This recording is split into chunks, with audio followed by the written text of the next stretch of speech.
Fight.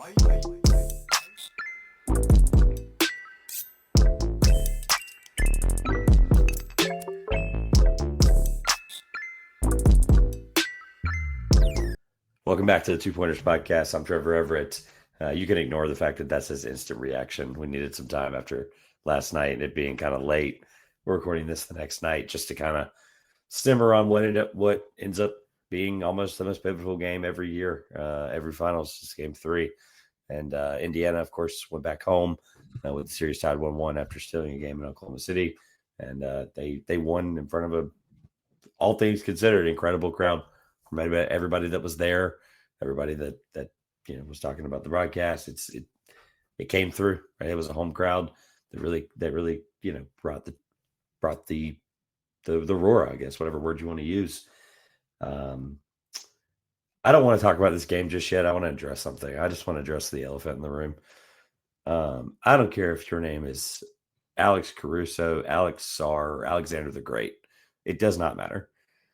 That flagrant foul in the fourth quarter, I believe, where Nesmith. Oh yeah, late. Like absolutely horse collar tackled him, moving in midair, jumping. I'm sorry, but like the wind up thing is a complete and utter fallacy. They need to get rid of that as one of the 2 of the 3 things have to be true in this point. I've watched basketball a long time now, right? I'm closer to 30 than I am my teens. That's a flagrant foul in every other league, in every other city, country, province of this world. And on the biggest stage in front of what people are going to say is, deflated ratings. A guy, absolutely swings his arms down, and in no way, his wingspan is the only reason. Like him having long, lengthy arms is the only reason it looked like he was even remotely going for the ball, which I don't believe, because he seemed like really kind of punked up about it at the end and kind of looked at him like that. And so I'm sorry, but I know you can't judge intent in any way. And I know they can't. I don't want that to be part of the criteria, but I don't know how anyone can watch that and not think that's at least a flagrant foul. I think it's ludicrous. I think it's ridiculous. And I get in the moment, people, even I think you at one point were like, I think it's a dumb play, but I'm okay with it not getting to that point. But I'm sorry, but there's just nothing about that wind up, nothing about the ball, the area of the hands. I think it's a flagrant foul, and that really changed the game, I think. Yeah, 2:35 left when it happened. Thunder down 8, and the way they were shooting free throws last night, who knows? Caruso did hit both, I'm pretty sure. So would have been nice to get the ball back down 6. But he did. And then everybody decided to get blocked by Miles Turner the last 3 minutes of the game. So my take on it live was that has everything you need to call a flagrant foul. The fact that they didn't on the floor in that environment. To your point with that player being the victim there, now it's Caruso. I said it just seconds before we jumped on live, but if that's Shea, that's a foul. If that's J-Dub, that's a foul. Hell, if that's Chet, that's also probably a flagrant foul. But it's Alex Caruso, role player on role player crime there. And I think if you're going to miss it live when it was clear and obvious that he was not going for the ball, he was going for shoulders and arms to kind of, I guess, straitjacket him almost, just prevent any kind of motion toward the rim to make the shot. Missed the head, missed the neck, which great. If you're going to do anything right, he did that right. Caruso fell to the floor, not too hard of a fall. We lost Chet for half the season on a fall like that. Didn't come from a foul like that, but similar motion. So I was waiting with bated breath, knowing that even if tonight didn't go our way, that we were going to certainly need the services of Alex Caruso going forward. We're guaranteed 2 more games, might play 4 more. We'll see. But my main concern with that is now the precedent for the series. And like it or not, any official in that spot is going to think back to that call. You can switch the teams, the jerseys, the players, the roles, whatever. They're going to think, well, damn, it wasn't flagrant on Wednesday. And so now going forward, and I think after tomorrow night, I think that precedent kind of fades, but I'm expecting another game just like this. No team led by double digits the entire game. I think both teams led by 9. That was the peak of it. The Thunder, it was 15-6, and I think the Pacers, it ended by 9. So there you go. That's my only concern with that is things do linger in the NBA, and there's not too much ref turnover at this point because the top officials, or you can air quote that all you want, are the ones that get these stints and this opportunity. And I think they've done a pretty good job overall. I would say, if I was giving out a report card, I'd say B-, but I think they've not been very involved, very noticeable. I did send a let them play text early in the first half because it felt like there were some whistles early, and I think the Pacers went into halftime with 3 starters with 3 fouls. I think the first Now, 3 plays had some kind of whistle. it was right. It was a disservice to the environment, to the crowd, to the pace of play both these teams like to play in. And so as a fan, biased as I may be, I do enjoy basketball, and I don't enjoy side outs and free throws during NBA Finals games if I think all right, seriously, I get that Shea does what Shea does. You can call it foul baiting. I don't necessarily. There was one that was really bad. I think exactly. I mean, yeah, you didn't get the call into the guy. I mean, I think it's the right call. I think it's the right thing to do there. I'm completely okay with. If you set the tone of if you do this, this is not a foul, and it stays that way for everybody. Perfect. Lay it down early. Let them know, hey, this worked Tuesday in March, not anymore. And that's fine. It's like when we send guys to go play FIBA and all of a sudden, Trae Young can't dive into someone and shoot a 35-footer and get free throws. Harden, Steph, Luka, Jokic, not that those guys are playing on Team USA necessarily, but you don't see a ton of free throws in the international competitions because those officials don't care. You have no leverage of. They're not going to change the way they officiate just because the American superstars or the superstars from the American League are there.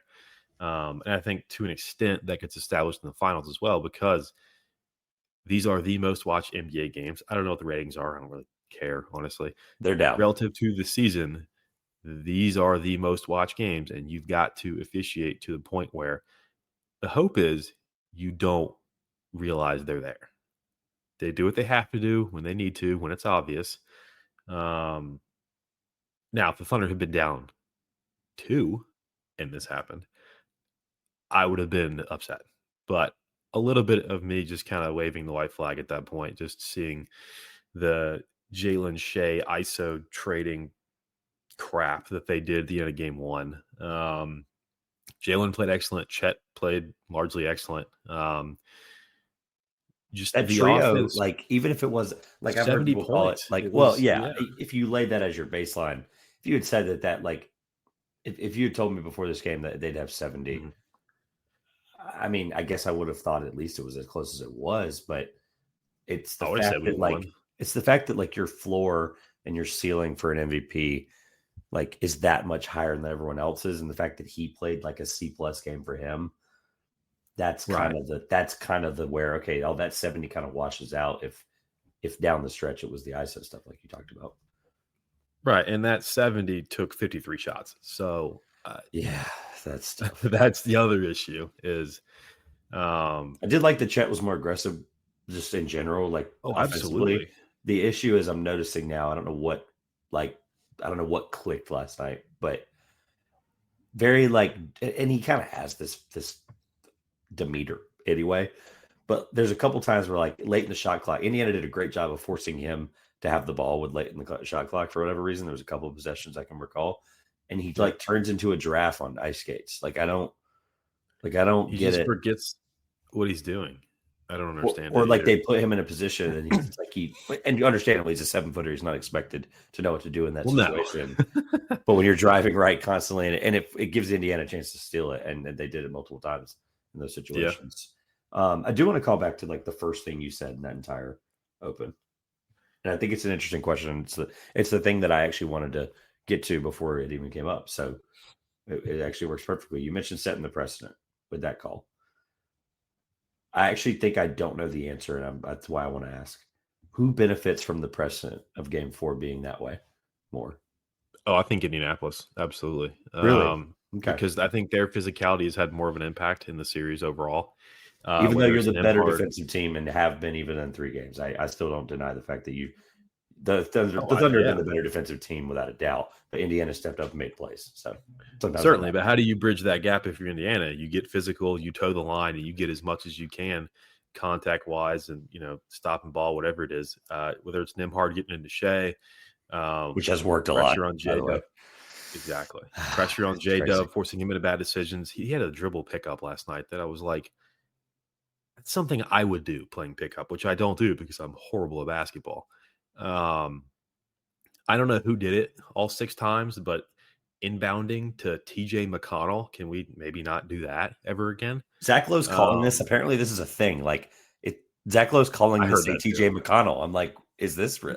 Where have I been for 4 years? It Like made me want to rip my hair out that second one was when really he bad. looked like prime Richard Sherman because we're lazily inbounding the ball in a takeable road game in the NBA Finals. Now, one he just snagged out of the air because I think Caruso just in his brain, TJ McConnell was not standing Oh there. yeah, that's the one I'm talking about. The second one was like, there's no Yeah. defending that whatsoever. He just popped it out But the of the air. one where there's 3 guys standing in a 5-foot circle and 2 of them are staring, the other one's holding the ball apparently loosely. And again, TJ McConnell, not Shaquille O'Neal, TJ McConnell can just rip you for it.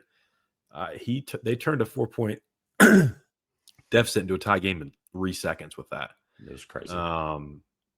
That cannot happen. We had 19 turnovers. That can't happen. And I thought the frantic defense the Thunder put out in game 1, going smaller a good bit of it and forcing the 24 turnovers they did in a loss, it wasn't enough. I thought that set the tone as, all right, we know who the better defensive team is. We've known for a long time. This is proof of concept here. Heads up, no denying it now.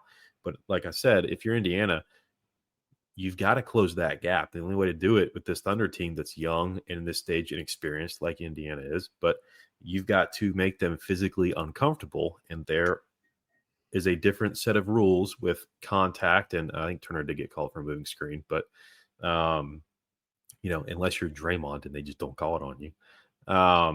There's things you can do to toe the line, push the envelope, and that will bridge the gap because you may not be playing the best defense, but mentally you're disrupting what the Thunder need to do on offense. And in the half court, I don't think we've looked good in the fourth quarter that mattered yet because we've lost both games that involved clutch minutes, shots, possessions, and we're not rim running. It gets kind of clunky. It almost reminded me of Durant Westbrook and was like, all right, whose ISO is it this time? And that team also did not win a championship. And I won't say they were expected to. And they got, I'd argue they were closer in 16 than they were in 2011, but that's a whole different deal. But it just gave me war flashbacks to watching 2 guys deciding who gets to hold the ball for 18 seconds, 3 guys watching, and the other of the duo just standing there to look involved-ish. It doesn't work. I'm sure Mark has gone hoarse over it watching the film of these games.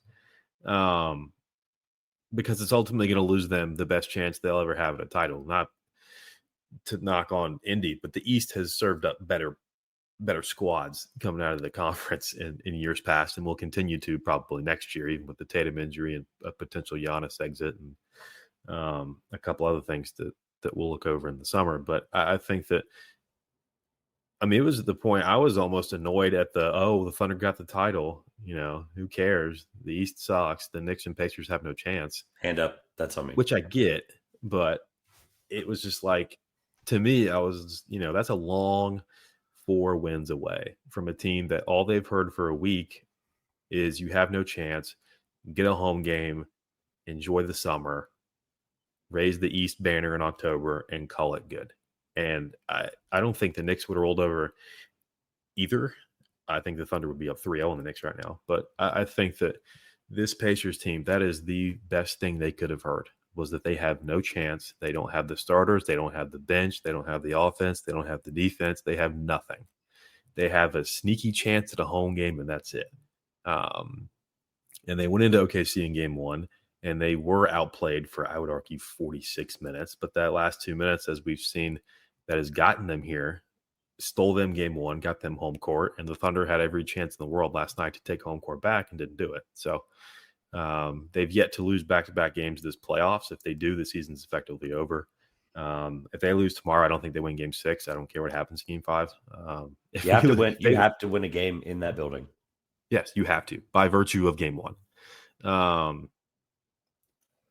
And I just think mentally, psychologically, basketball got. I mean, I texted you with 8 minutes left that we were trying to decide to do it last night or today. I was like, hey, yeah, the Thunder are going to lose. Let's do this tomorrow. Let me sleep on it. Which I found I sleep better after Thunder finals wins. But that was at 10:53. So call me a pessimist, call me a cynic, whatever, a masochist, whatever you want to say. 1, told you so. 2, having watched this team for closer to 20 years than 15, you just kind of know, and you feel it in the building. You see it on the court. And we've got guys, doubled over, heaving on the bench in the fourth. And I get it's more of an intensity thing than a cardio thing. But when the team from Indiana, which when I think of Indiana, I think flat. Like, what are we doing? And we got all these West Coast guys, and I think we saw it a bit from J-Dub in the Denver series, who's a little bit more up to the altitude. But that image and that body language, I didn't love it. I can never speak to what that experience is like, and the physicality and the mental fortitude it takes to be composed for 2 hours on that stage. But I'm glad we don't have the extra day, because I would rather just immediately flush it, take a day, get your legs back, and then it's game day. Not, another 6 hours of Shea has to step up on first take and all this other garbage that circulates. It builds a tenseness too. These guys are still young. Like, let's be honest. Like exactly. It's less time to ruminate. You can't think about it. Correct. Yeah. You're not going to go to sleep. You wake up, you practice, you wake up. It's game day. There's no more stressing about it. Oh, I could have done this. What if this passed, this cut, whatever the film provides. But if we lose another fourth quarter by 14 points, we're certainly losing that game. And I think Indy is plus 27 between the 3 fourth quarters. Now, in game 2, it was TJ McConnell scoring points like he was getting paid $1 million per point when it was a 19-point game. But still, that told me more about him and Indy than anything. The fact that the game was decided, he was like, I do not care. I think he had 7 points in the last 2 minutes. He was just up and down. Give me the ball. I'm scoring. I don't care. Statistically, the game was over. Nobody was out. The guys they would need to make that comeback were not on the floor anymore. But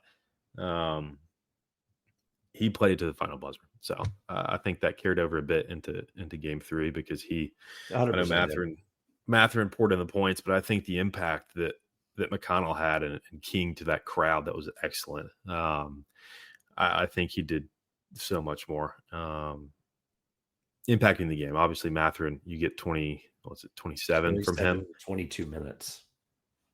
Yeah, that'll play. He's probably plus 20 and plus minus 2. 16. And it was, every shot profile you could think of. He was getting to the free throw line, I think he split 1 pair of free throws, but 7 of 8. Right on. Yeah. So just thinking back to, and I hate that I remember all those, but I mean, it's people are going to call this the Nick Mathurin game, which, by the way, that was something I said that they were going to. I think you're spot on though with TJ. I think TJ was arguably the reason this game changed and really kind of got them into their grip into the third and fourth quarter that they really are comfortable in. I mean, I told you, I think the Benedict Mathurin game, like, I didn't think it was going to come this quickly, but I knew it was going to happen eventually, whether it was this series or down the road. I was like, they're going to have to get him into, because it gets to him, it can be a little ball stoppy, but when you're scoring 27 and 22, I don't think that they really care at that point, because this team is incredible. No. Like, they're not, that's part of the fourth quarter formula. I think you mentioned the ISO, the stuff that Shea and Jalen got into. They really don't allow that to happen. Obviously it's different when your point guard doesn't want the ball in a good way. Right. But these guys all, like, I mean, talk about being a unit. Like, they just, outside of Mathurin, like, whoever has the ball, like, it's either coming back to that person in a couple of seconds or they're only having it for 3 seconds at a time, and guys are getting really good with being off the ball. Because even a guy like Neesmith, the foul aside, he was at least impactful. I know he's only +1, but like 7 points. He had 6 fouls. Buried that corner three. Yeah, That put him up 8. made the big That one. was essentially, in my eyes, that was the if this wasn't the finals, I turned the game off. But I don't necessarily think this was the solution that I had said though. Like I was like, oh, you have to feed Siakam. That has to be it. Because part of my they problem did it early. they did, and they know how to put him in spaces that he's going to succeed. That's there's no denying that. The only thing is, and I'll say this is definitely a positive for Game 4 for the Thunder, is that that was the first home game in the finals for the Pacers for this group ever. Also, the first one since 2000. Right. The TJ McConnells, Obi Toppins, and Benedict Mathuns are going to play better at home. They just are. Like, it's not an excuse. It's just that's going to be something that you have to think about. And do I think that they can replicate that in Game 4? Yeah, I think that's why there's an immense amount of pressure to play this game in 48 hours instead. Right. The other thing, though, that I think concerns me on the flip side, maybe we can spin this positively. I don't know.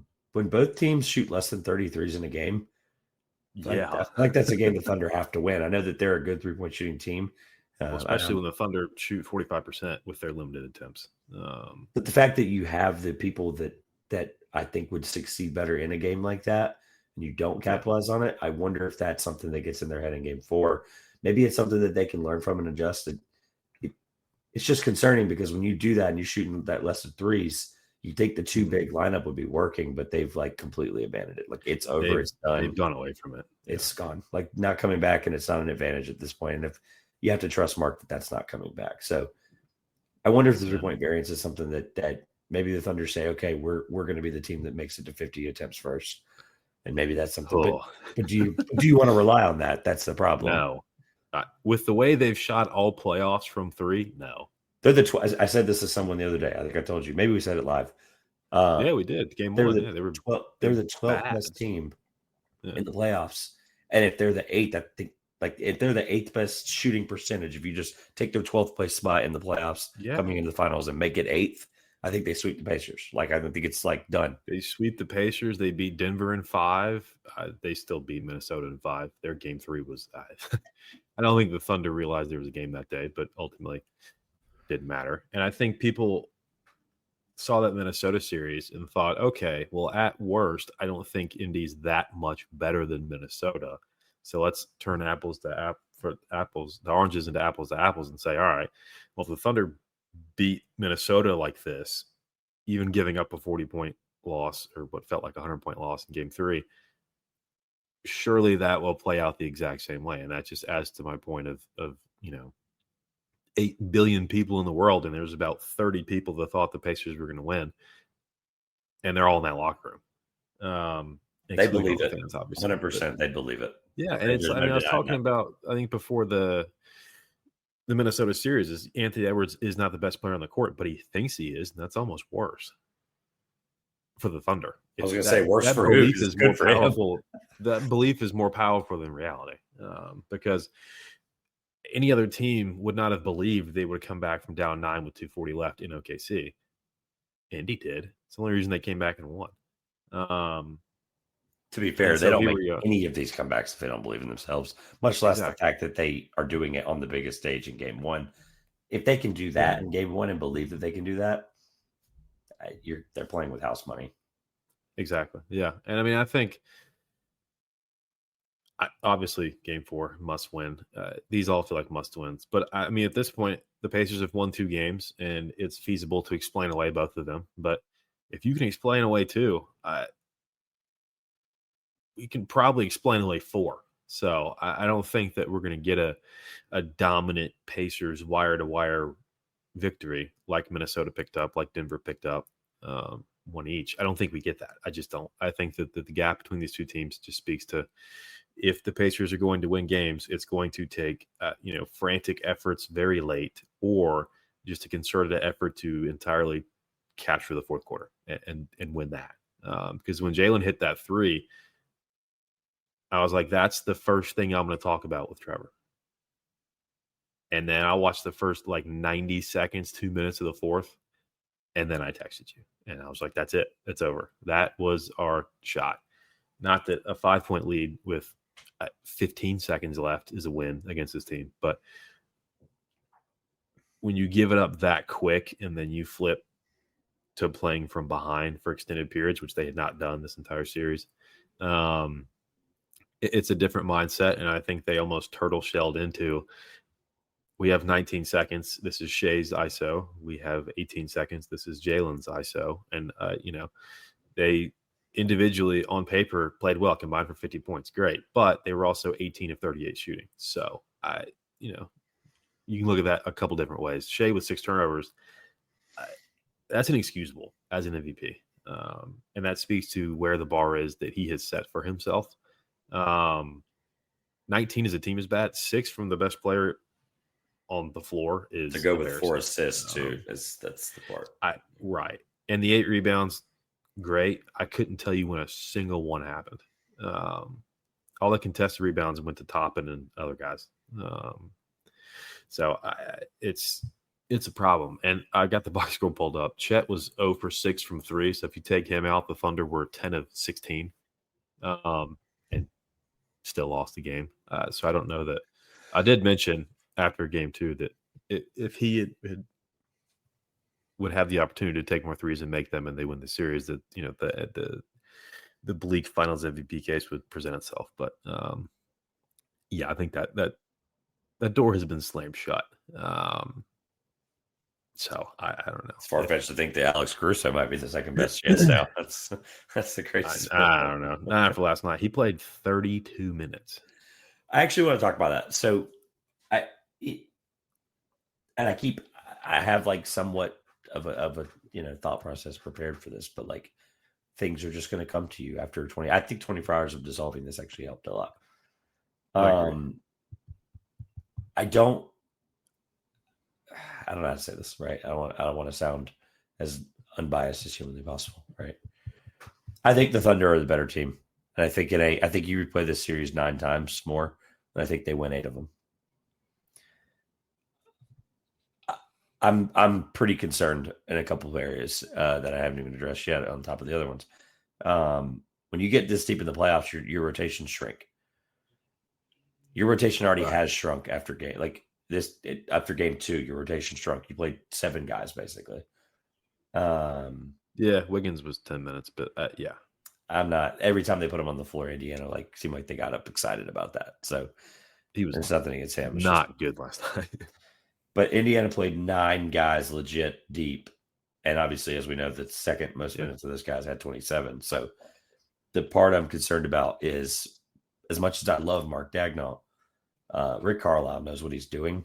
And for him to play 9 guys and know how to strategize those minutes effectively, we saw in game 3, it was probably the most executed bench this playoffs, of just like when to put guys in, how to execute the minutes. And Mark's going to have to coach his behind off, because as soon as Nembhard leaves the floor, Shai needs to be on the floor, because that's like clearly a disadvantage to him right now. And so this is why I don't get paid whatever Mark gets paid, but this is going to be really difficult. Like, they went off Neesmith quickly because he wasn't making threes, wasn't getting to the spot. Really wasn't super. He obviously had some fouls early too that really helped. But as soon as they went to other guys, OB stepped up in those minutes. Benedict Mathurin, we've already talked about. Ben Shepherd played 18 minutes, and he was a ghost. But he's a body that I would trust. Right. Yeah. And so I don't know. I'm really interested to see, not to wave the I told you so flag every single game so far, and I've been right. But the script tells me that like the bench minutes and the way the Thunder are going to have to, they're either going to have to play the 2 big lineup, or they're going to have to play Isaiah Joe and Aaron Wiggins, like legit real 18 plus minutes. Some of these games, if they at go least deep, a quarter. Yeah. And I'm not sure either of them are going to happen. So I'm not sure what Mark's going to do. No, we're going to have some sort of, I wouldn't say unsung, for at least not with an OKC, because I mean, guys like Caruso and Wiggins step up. We've seen it all year, but for that to be Plan A's problem,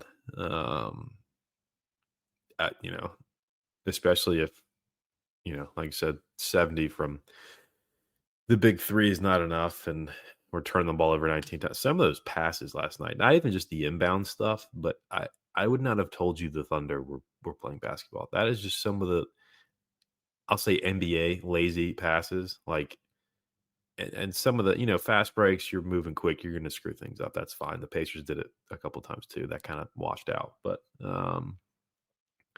just some of the passing and forcing it, and I don't know how many turnovers.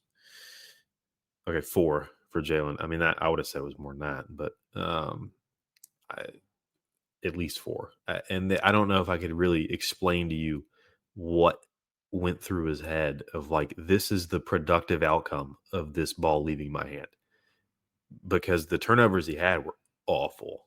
And I think that's going to have to change, because I mean, shot 45% from 3, great, on 22 attempts. That kind of speaks to how weird this game was, because both teams combined for south of 50. And we've seen single teams shoot 50 by themselves much earlier in the playoffs. But just the way the NBA is going, that is an anomaly.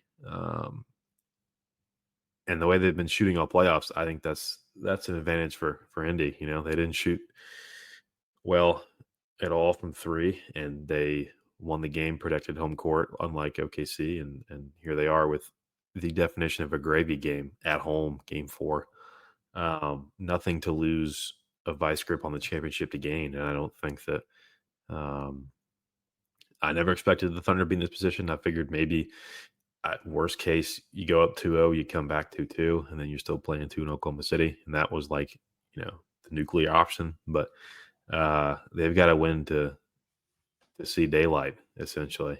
I think they'll win game 5 either way. It's just a question of, is it ultimately going to matter? Because if they lose game 4, I don't think they win game 6.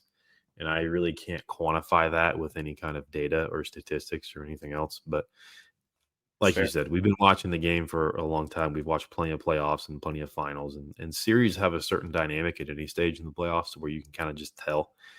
Yeah. And a big red flag is obviously you go down 3-1. If you're not LeBron James, you're probably in trouble. Well, that's even why that's even bigger reason the bench thing scares me. Like, because what if they better team, worse performance again in game 4, and then it's like, okay, that's 3 explainable losses, but you're going to have to explain to people in 20 years how in the hell this team did not win a title. When you put these rosters side by side, and the stats and the all the advanced analytics, all the stuff, because it all points one way, and that team is down 2-1. I want to talk a couple big picture things, because we've crossed 30 minutes. And I think that's how the last 15 minutes winds down typically. I don't want to look too far forward, because like you hear guys all the time be like, let's talk about the series, big picture stuff when it's over. In the content game, let's do it now. Part of it is tying into a point. If there was ever a game to take advantage of somebody's performance here, Turner was horrid offensively would be an understatement, and yet the 5 blocks make up for all of it. And they were all late. He sealed the game. He erased any chance of a comeback. So it's like, okay, maybe game plan to take advantage of him going at him in the game 4. I'm not sure that's the answer either. I don't know. Again, my hands are up on that part. Like, if it's best player, Duke, and that's basically what they did. As the ticker goes across here for YouTube, like, those 2 guys are the best 2 guys on the floor. Even with the points not being, a big jump off point for Tyrese. He's 1 rebound away from a triple double. I do want to talk about Miles Turner for a second. This is going to sound really crazy. He's a guy that's been in the same spot for a really long time. Let me pull up the exact year, so I'm not just like talking out of my what. But he's a guy that, like, they've, the rumors, whether they are true or not, he's been there since 2016. He was drafted there, right? Fifth in defensive player of the year, right? Like, gets brought up in trade machine all the time, but like, he truly has embraced Indiana. Indiana's embraced him. 5th in defensive player of the year in 2018-19. He led the league that year in blocks. Led the league in 2020, 2021 in blocks as well. This is a guy, I'm not like pushing his legacy and trying to figure out like how this would change the propaganda of the way we talk about Miles Turner. But like, let's be honest, he's unless he gets some dumb contract at the end of his career, he's probably not playing anywhere else again. Like he's made I it wouldn't past that think so. point. Like if you win a Yeah. title with Indiana, maybe that changes things. But like, I don't really have it's. I remember an open-ended question, but like, this has to like completely change the way we look at Miles Turner as a pacer all time. He wins a title, obviously, changes how the fact they've never won one, and the Right. fact that he's been there so long and he's been such a mainstay in every phase of how this team's built up to potentially winning a title. It's just an open-ended thought. I don't really have a way I'm going to land the plane. I'm just curious if you had ever thought about the fact that Miles Turner's legacy is actually kind of interesting now that it's been laid out and he has a chance on the doorstep of winning a championship. I mean, if you exclude James Johnson, it's he and McConnell are the most service years guys on the team. And I think that if you look back to like, you know, I won't say cornerstone with respect to why the team is there, but as far as like the team being built the way it was and having dependable pieces that were there for the long haul, regardless of how many times they were paired with the Celtics and the trade machine for 4 years. I think that it's very important. It's very rare.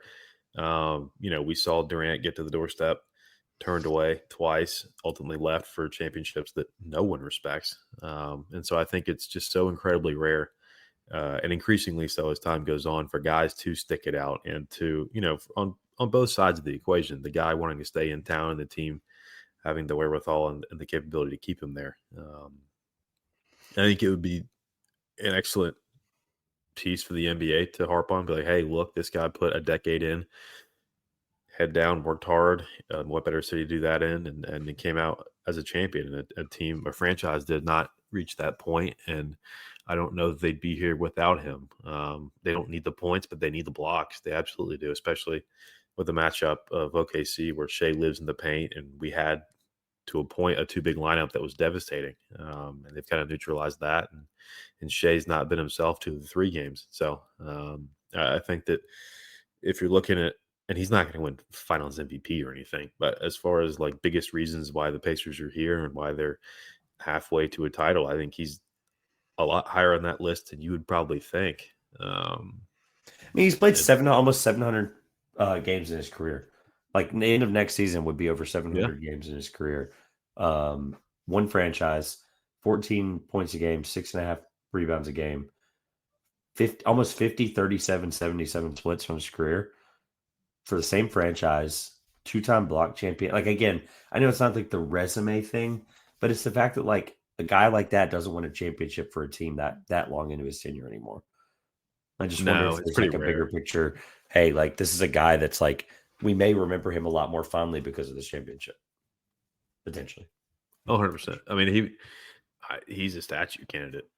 Honestly, as absurd as that sounds on its face, I think you put in the time served and the legacy he's set up for himself, and if they do take this championship, I think he's going to be lauded correctly as one of the better Pacers of all time, impact wise.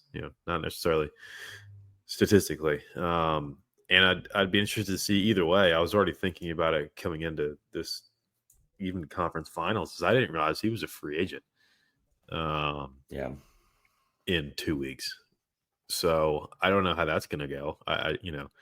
Do the Lakers give him like the equivalent of the Mozgov deal and just call it good? And if you ever pay by 15 million, but if you win a title as a Laker, then no one remembers the overpays. That's a drastic example of his options, but I think if he wins a title, there will be more suitors, and that may not make sense because his game has nothing to do with what you should be bringing in people for, but having that to his name and that impact, and thinking I can bring in an NBA champion, that adds to the bag he's going to get, and whether Indy is willing or able to match that with this apron stuff that whoever's in the room for the players clearly didn't understand what the players needed out of the CBA. Yeah. Uh, so I think that I'm going to be very interested to see where he lands. I genuinely root for guys to stay put, especially guys that have had the level of impact he has. So whether, I don't think I'll end up ever turning on a Pacers game or ever to hate watch Miles Turner. I don't, No. Draymond, sure. Clay, sure. Steph, absolutely. But, he's going to be one of those guys that I think for himself and his personal finances and whatever you want to call that, he is peaking as an asset because if you need 25 points from him, I wouldn't sign him. But if you need 2-3 blocks a game, you need that anchor defensive interior presence. Look no further. It's a very shallow free agent class, which is why I said Lakers, because they tend to overpay and overreact when the pool gets shallow with respect to free agents. And, they have the most obvious hole or just void of any team that's even a pulse of a contender, I think, as far as their center issues. So who better to fill that than Miles Turner? Because with LeBron and Luka, you don't need to score. That's the last thing they need from you. You think the Derek Lively rim running lobs was exciting? I mean, granted, he's a younger, more athletic guy, but sure. And hopefully he's back to full health for Dallas. But I'm in no way validating or propping up the fact this was worth 10 minutes, but I think statistically he's actually going to be remembered way more fondly than we're even giving him credit for right now. I'd like to play the win share game again. Deservedly so. I think we did this recently with somebody with like on Basketball Reference, they have the top 12 guys in the franchise, and it's win shares. Oh, yeah. I don't remember who it was, but here we are. It was Perkins. Kendrick? I think. Oh, yeah, maybe. I would like to play the Indiana Pacer win share game. Who do you think is first all time in win shares? Don't overthink this, please. Paul George. No. Or Larry Bird.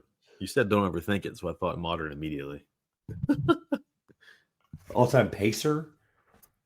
Should have said TJ McConnell. Well, Larry Bird, I forgive you for even this possibility. Hibbert? Do you know how win shares work? You want me to go over that again? I mean, I have a general understanding of it. I'm not very deep in the it's Reggie Miller. Right, that was. But we'll start there. All right, Reggie Miller. I called him Grant Hill, and then I forgot who he was. So that's 174.4. So, you play that long, you win that many games. Duh, right? No, sure. Couple guys that photos are in black and white. And I'll just be upfront about that. Roger Brown. By the way, the next guy has over half less. So we're talking 60s. Roger Brown, Dale Davis, Rick Smits, Mel Daniels, Billy Knight, Vern Fleming, 8th, Miles Turner. That doesn't surprise me. Ahead of the likes of, ready for this, Danny Granger, Jeff Foster, Jermaine O'Neal, and Paul George. So I'm glad we did the Miles Turner corner for a minute, because it's a guy that even if they lose this finals, it's a guy that Pacers fans, because I think the general temperature, did they want him gone at any point in the last 6 years? I think there was so much purported interest that it would have happened. Well, I think the market was there to the point somebody would. It might not have been the Celtics, like we all said, for 4 summers and 3 deadlines, but someone would have had a chance to be like, hey, if you give us 105 cents on the dollar, he's on a plane. Fair, yeah. Which that wasn't. So, I think that's part of the reason he didn't get moved, was because of that. Yeah, and I think they intrinsically thought more of him than maybe the league as a whole thought of him, which worked out because here he is in the finals, and there are no more, at least Eastern Conference teams still going. So I was convinced when the Pascal Siakam trade dropped that, okay, well, Turner's the piece that goes with him. Like it's a swap for those two and everything else. And it was reminding you, Bruce Brown, Kira Lewis, Jordan Nwora, and a war chest of picks. Safe to say that was Bruce Brown was spotted on a court. I mean, remember how much we talked about him for like the last that whole run Yes. where we're like, wow, man, this is a guy. Like, this is a playoff. Like, crazy how things change. Yeah. I bring up the trade only because, like, Indiana, that has to be the best, like, what if Indiana history. Like, what if we included Miles Turner in that deal? Because that was the asking price at one point, I'm sure. Hmm. I don't Yeah. know. I mean, Probably they're not not here here right now. now. I'll tell you Yeah, that. there you go. We're on the same page about that. Yeah. All right, flip side of the big picture thing here. If the Thunder hypothetically lose this series in the next 5, 6, or 7, doesn't matter, your pick. Big picture, is it like, does the panic meter rise 20% more than you thought it was at this point? Being the fact that they are on the older side of young? I mean, no, obviously you'd like to get Chet and Jalen taken care of this summer, and people forget, Usman Jing is also in that draft class. Wow, I forgot about you're 100% right. I forgot about that. Wow. So, it's great when you draft two studs and a role player in the same draft, except for in 3 years, then they all want a lot of money. And speaking specifically about Chet and Jalen, they've both played it to that point. And Jalen picked a great time to make All NBA. So that's going to be a very uncomfortable time to be Sam Presti, because everyone's going to think they need the 4-year, $285 million supermax or whatever it is. The history of this team tells me that the second apron is going to impact them more than any other franchise, regardless of where the dollars are and how much room they have. This team traded James Harden 4 months after a finals appearance because they did not want to pay the tax. Sam Presti's ability to maneuver the roster and assets through trades has gotten them to this point with this roster. And if you eclipse the second apron, that really, really, really limits you and your ability to do that. Plus, once you're up over that threshold, it's pretty hard to get underneath it. You really can't dump salary at that point.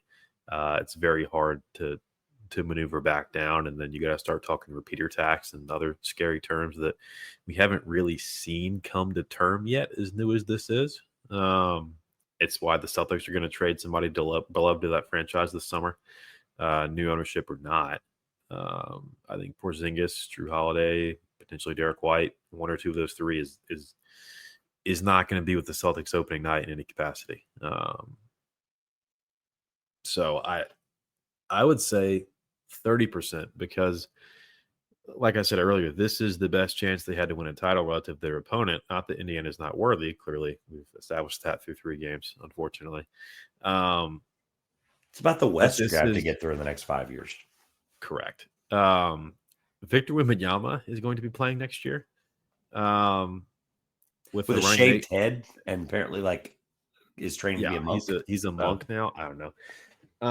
I hope, and I really do hope he plays a full season next year. We get to see his impact and his growing into the superstardom we've all set him up for, and Castle and the number 2 overall pick they have. And we'll see if they keep it here in the next 3 weeks. But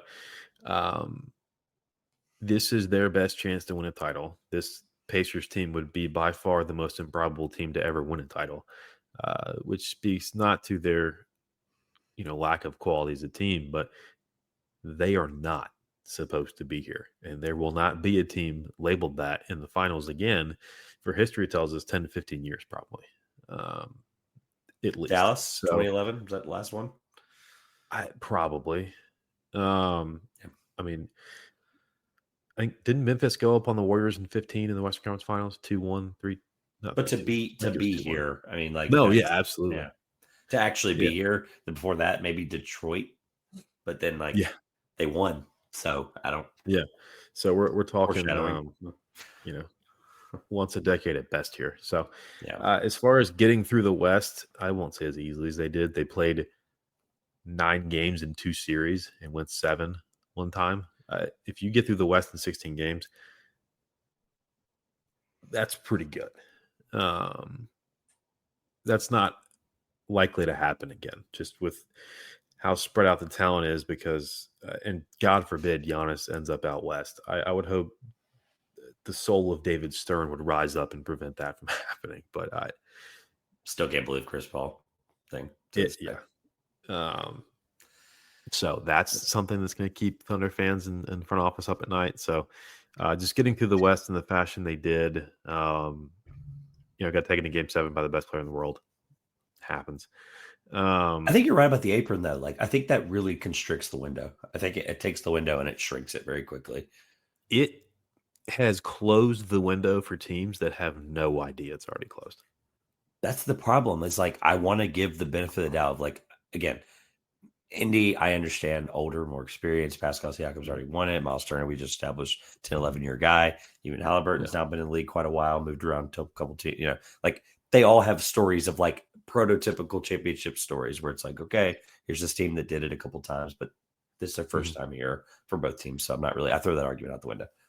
The only thing is, though, like, they're still young enough and they're still talented enough and they're still cheap enough that they, being the Thunder in this case, that, like, it wouldn't be the first thing I said on June 22nd if they lost the series. It wouldn't be the first thing I said, but then, like, within a couple weeks, I'd be like, well, they'll probably be back here. Then again, we said the same thing about 2012. And so I keep bringing that up because right now I'm with you. If you have a chance to lay everything out and beat a team that, quite frankly, as awesome as they've been, the Thunder were one of the best statistical teams in NBA history. I'm talking like top 15, top 10, easy, top 10. Yeah. I'd have to really dig. I've heard it. I believe that, but But the fact that they're in this vein and the fact that they're playing Indiana, who, if either team won the championship, I think it's a great story. I think that's the coolest thing about this whole. Yeah, that's true too. I'm not like, okay, like one story was worse than the other, but usually the best team wins an NBA championship almost every time, which is kind of crazy to even think 90% of the time. Yeah. So I don't know. I don't really have an open-ended here, but it's scary because of the second apron thing that we're still figuring out. Yeah, and you're the reward for teams now with homegrown talent and draft classes in succession that perform well, and you could point out where the Thunder were picking, like, but go look what the Sixers were doing a decade ago. You think the picks just mean you're going to get it right? No. Or you could be in a draft like last year where you nail it, you're looking at a sixth man on it. Joel Embiid's the only reason the process isn't like this thing that should be frowned upon and doomed to history. I mean, he's also the reason it's starting to, But the point is, it's not a complete and utter, let's make sure we burn this from league record. Yeah, no. I mean, there's a couple Duke guys they plucked that, Jesus Christ. Does the name Tony Roten mean anything to you? I watched some of those games. It was bad. Yeah, and they went like 6-70 when the lottery wasn't a thing and the odds weren't flat, and then they traded for one and they got that wrong too. So again, moving past Sam Hinkie's violent death, but I think that, like I said earlier, the accumulation and distribution of assets throughout this team, player wise and salary wise and all the picks and everything else, like, it becomes so much more difficult to maneuver the same way the Thunder have for the last, I don't know how long Presti's been there, long enough to build this. And then it's like, okay, you made it to a finals, got really close. God forbid they lose the series. It's like, cool, you're going to shell out $500 million in extensions this offseason. Or you can get scapegoated for basically running back the Harden thing where it's like, oh, that bill's not going to fly with the Bennett family. And then we're talking stupid trades all over again. And there's a guy sitting in Jeremy Lamb's shoes. He's the most hated man in an entire state. So I think that that's trying to fund a new arena too.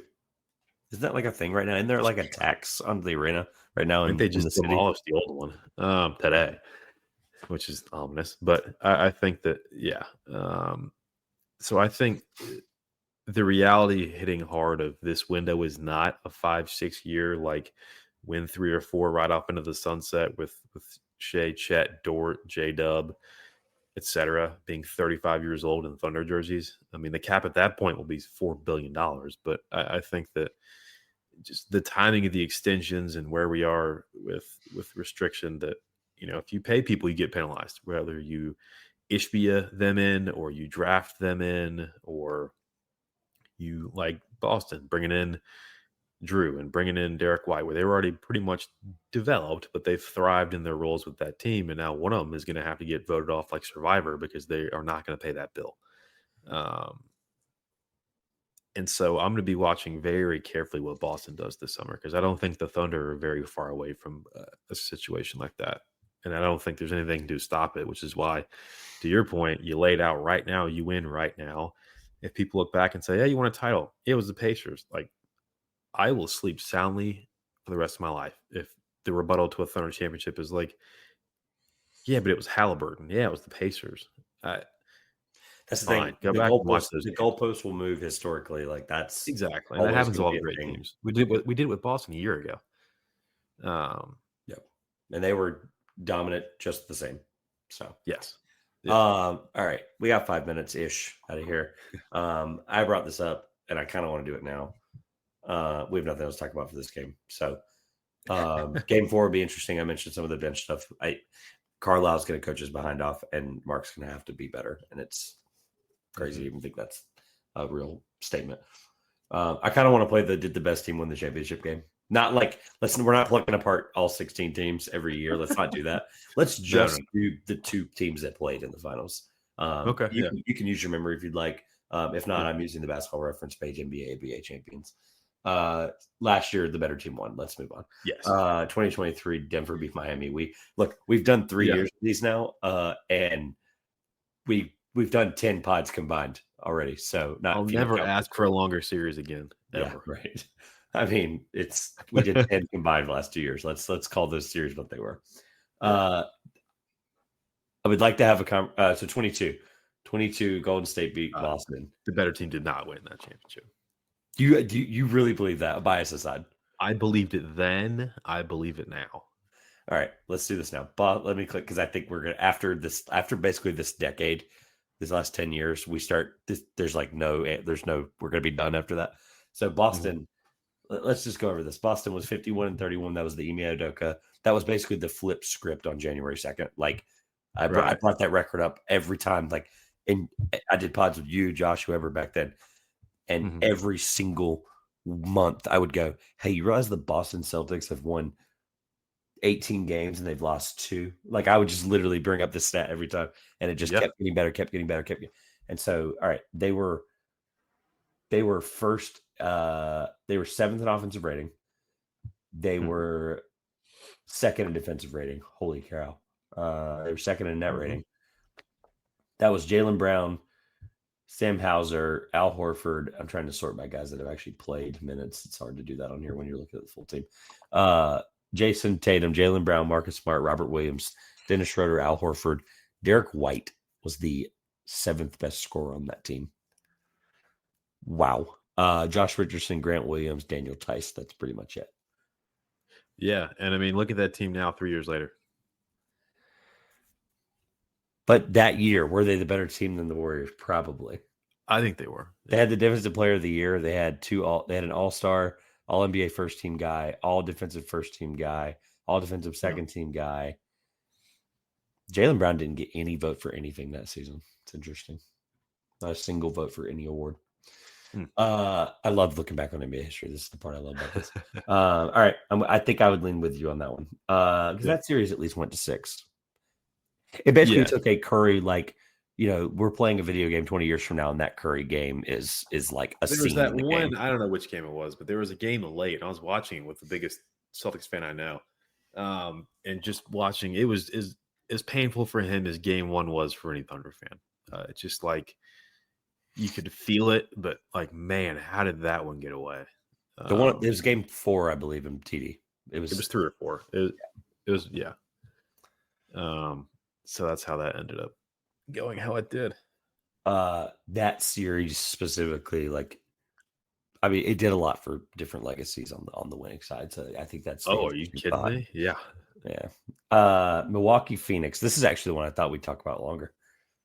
I think I was so convinced after game 2 that series was over. Oh, I don't know about all. Yes, I'm with you. Then in the moment, Not in 4, but all intents and purposes being the Suns were going to be the NBA champion. Chris Paul will get a championship.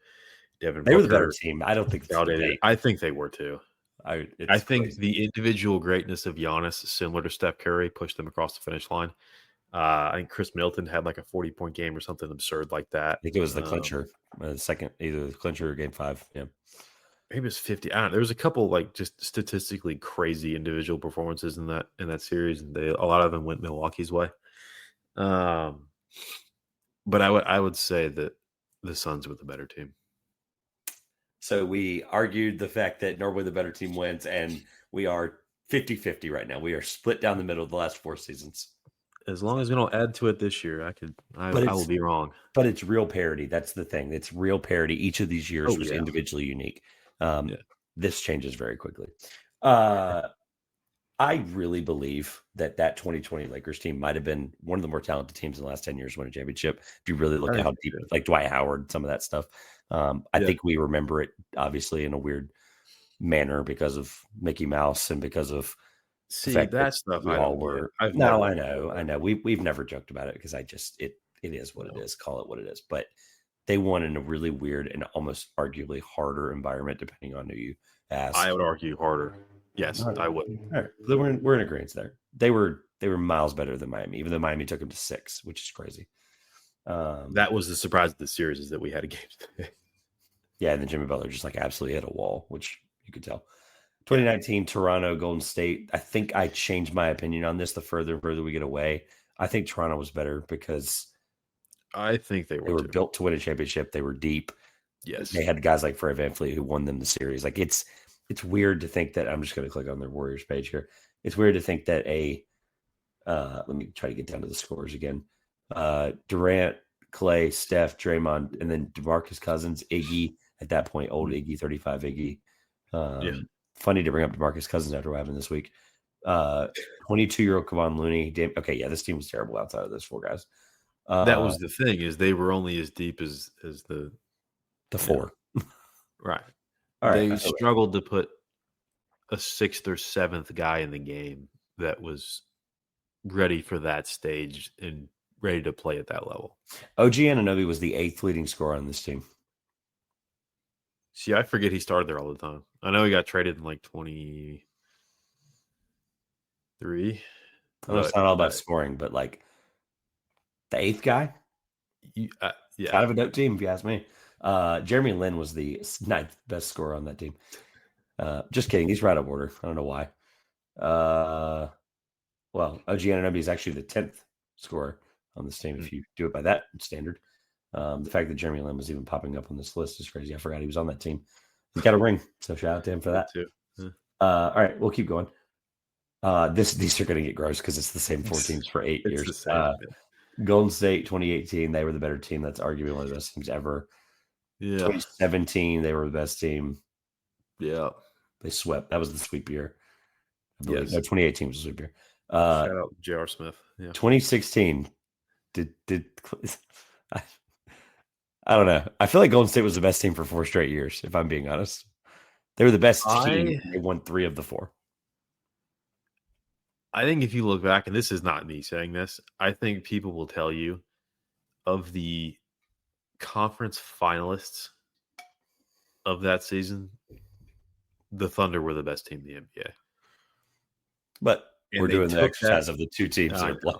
I got to sneak that in there. But with respect to just the 2, after Klay Thompson's voodoo out-of-body experience, I still think it was Cleveland. I think that is maybe the closest. Just pick which year, because at this point, it's Golden State was the best team at least 2 of the 4 years. I think 16. I think they're the better team. So Cleveland 16, and that's it. So 3 for 1 there. Yeah. Oh, yeah. Out of the entire, the saga, I think that was the only year. Because then Durant decided that he would swing the pendulum a little bit. Yeah, because if you do just per game stuff again, well, 17 on it's pretty. Well, 17, 18 it was clear. 19 and we covered that. So I would say J.R. Smith's your fourth best scorer. Dante Jones played one game, so I can't count that. He had 13 in that game. They put him on here. Kevin Love, I think, was still that 2016 year of Kevin Love. Arguably, I think was one of the bigger reasons they won the series. Tristan Thompson played 82 games that year too.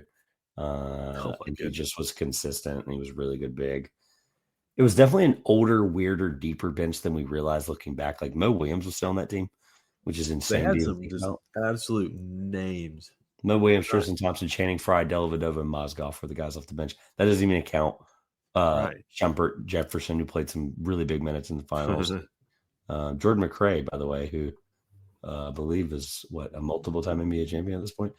Yeah, he won a couple in a row. That was McCall.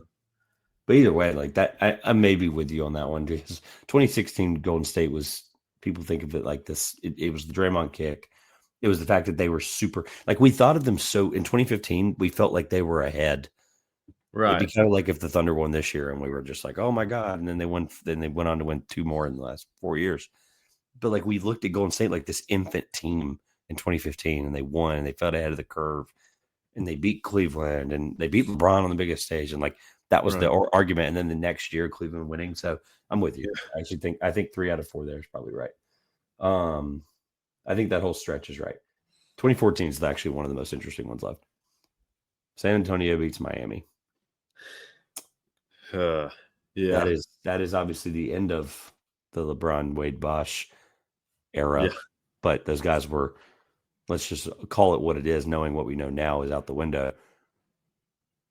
Those were like, that was still the peak of their powers. Yeah, that was healthy Bosh. That was pre-steep decline Wade.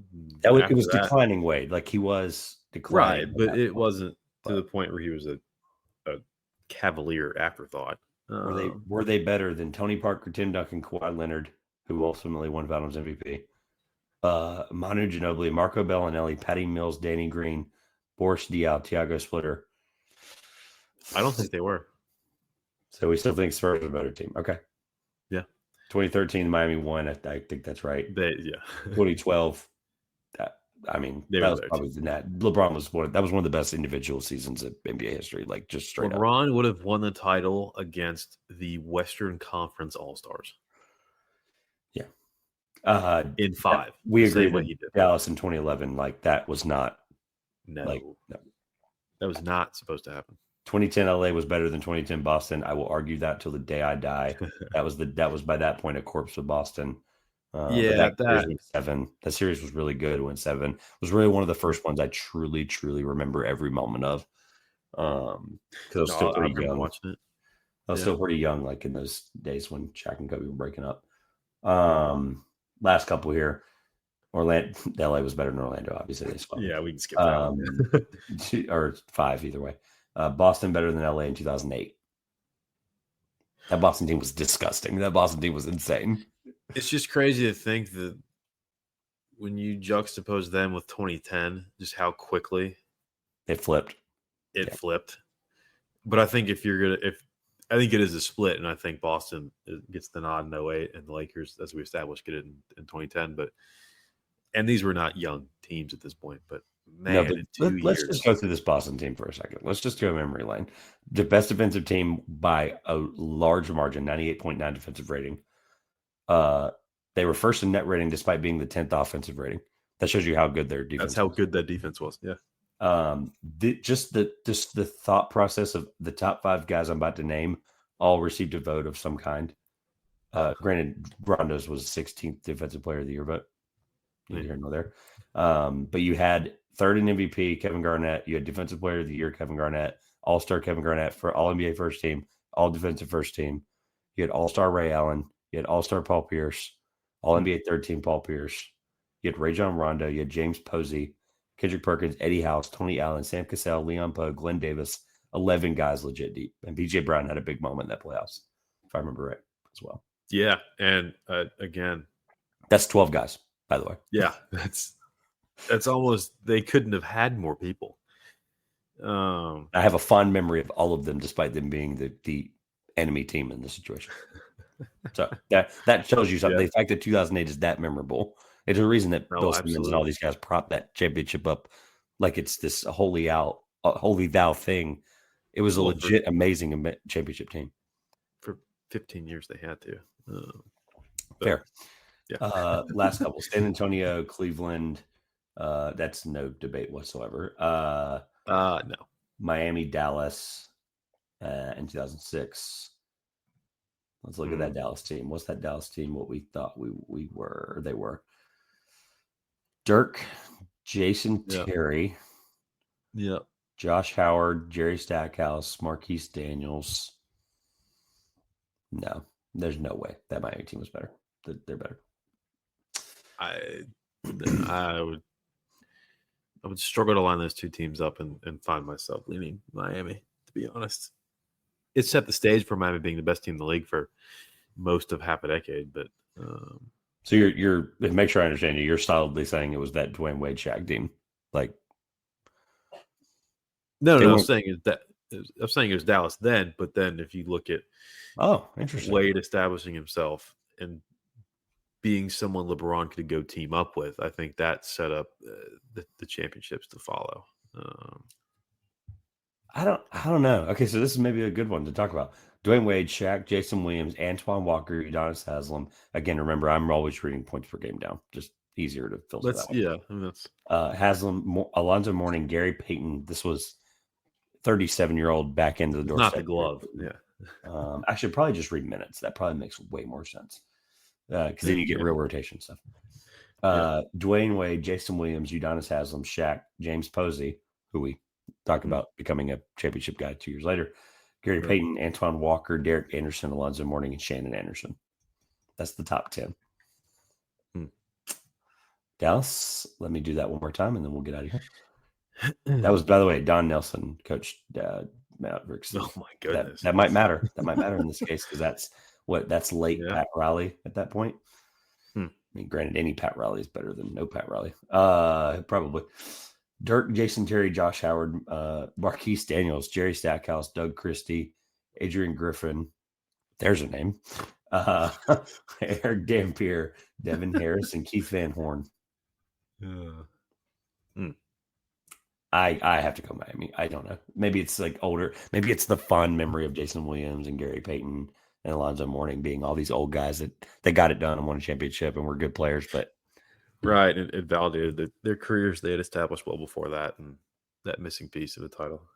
Wade was so good. Like I'm talking, this was like Superman stuff. The fact, and he was that was his third year in the league. It was his arrival, essentially. Yeah, that's part of the push for me, I think. So maybe the Jalen Williams Wade stuff can stop now for the benefit of both of them. I would go Miami. Close. I mean, this isn't like a plant a flag at the 50 kind of thing. This is also getting towards the era where I can't confidently say I was even necessarily watching a lot of this. I remember watching that LeBron finals because I was right as I started watching the NBA in earnest, and I was like,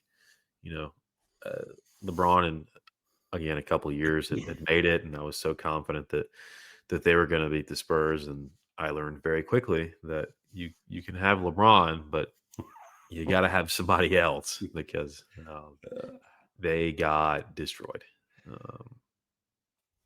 by a Spurs team that I would, as a young Thunder fan, grow to fear for years to come. But San Antonio, Detroit in 2005.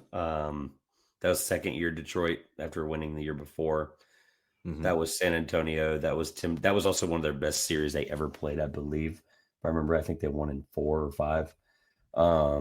That was Tony Parker, Tim Duncan, Bruce Bowen, Manu Ginobili, Rasha Nesterovich, Brett Barry, Robert Horry, Devin Brown, Nazir Muhammad, Glenn Robinson. Yeah, that team was disgusting. No question.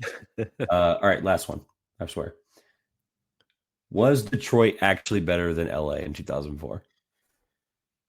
For context, LA, this is the last year of Shaq and Kobe.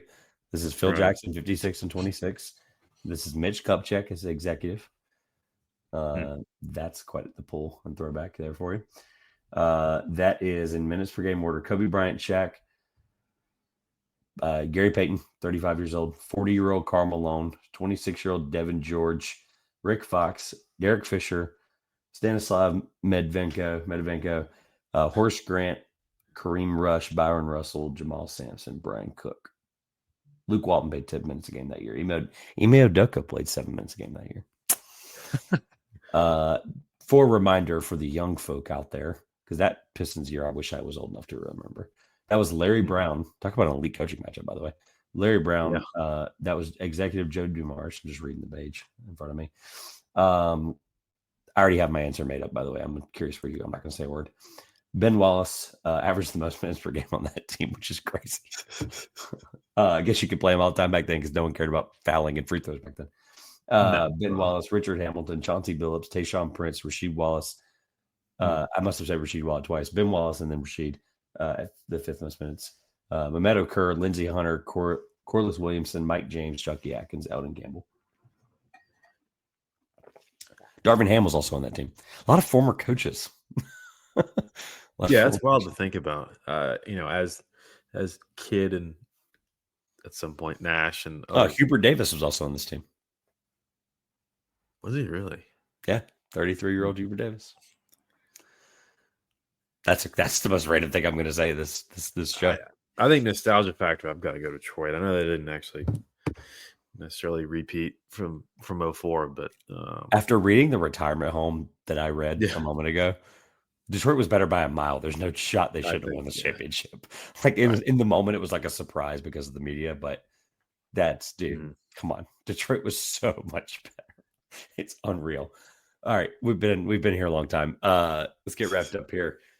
I just want to do that. I thought it was a fun exercise, and we won't be able to do much of that here in the next couple of days just because of how quick turnaround this next one is, and also just the series as you get deeper and later, you don't have time for the fluff. So this is a fun conversation regardless. Anything else on the way out?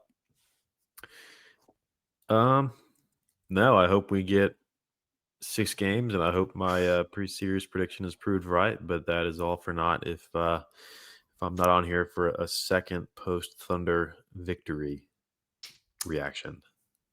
Yeah, I'm already prediction doubt. So, because I had Thunder in 4. Me too.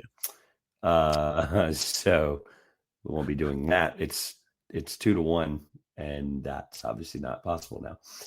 So, on behalf of Grayson and the 1009 podcast, we want to remind you to like, comment, and subscribe.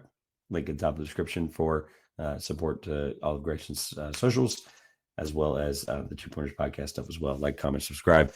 This has been the 2 Pointers podcast. I'm Trevor Everett, and we'll see you after hopefully a really good game 4.